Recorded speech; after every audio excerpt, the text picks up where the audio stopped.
नमस्कार मंडळी, आज मी करते साजूक तुपातला शिरा. तर स्टार्ट करूया. पहिल्यांदा आपण कढईमध्ये टाकायचं आहे तूप टाकायचं आहे. तूप जरा जास्तच घ्यायचं आहे. जर अर्धी वाटी आपण रवा घेतला असेल तर आपल्याला पाव वाटी तूप घ्यायचं आहे. तर त्यामध्ये असं प्रमाणामध्ये मी यामध्ये टाकलेला आहे रवा आपला. तर त्यानंतर आपण हे छान मिश्रण असं रवा छान भाजून घ्यायचं आहे तुपावरती.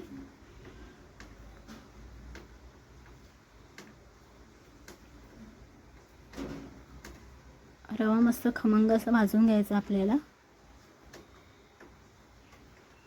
यामध्ये टाकते मी ड्रायफ्रूट्स, बदाम, काजू.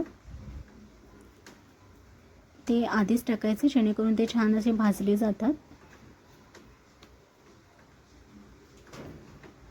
तर आता यामध्ये टाकायचं आहे आपण गरम दूध टाकायचं आहे.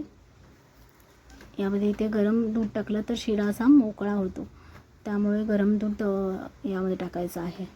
जर तुम्ही थंड टाकलं तर चिकट होण्याची शक्यता असते, म्हणून ते गरम दूध टाकायचं आहे.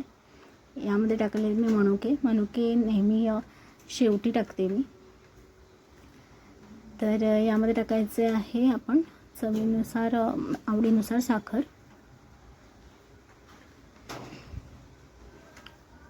प्रसादाचा शिरा गोड असतो, त्याच्यामुळे जशी तुम्हाला साखर आवडेल तशी तुम्ही घालू शकता. तर मिक्स झालेलं आहे आणि शक्य असेल तसं आपण त्याच्यामध्ये दूध टाकायचं. हा शिरा पाणी घालून सुद्धा होतो, खूप छान लागतो, पण इथे मी दूध टाकून दाखवलेला आहे शिरा. यामध्ये शेवटी वेलची पावडर टाकायची. वेलची पावडर कधीही शेवटीच टाकायची, जेणेकरून त्याचा वास हा टिकून राहतो. आता मस्त बघा, जो आपला शिरा रेडी झालेला आहे तो असा कढईपासून मोकळा होतो आहे, कारण आपण त्यामध्ये तूपसुद्धा तसंच टाकलेलं आहे जास्त, म्हणून मस्त असं साजूक तुपातला शिरा आपला रेडी झालेला आहे खाण्यासाठी. तर तुम्हीसुद्धा करा आणि व्हिडिओ आवडला असेल तर लाईक करा, शेअर करा आणि माझ्या चॅनलला सबस्क्राईब करायला विसरू नका. थँक्यू.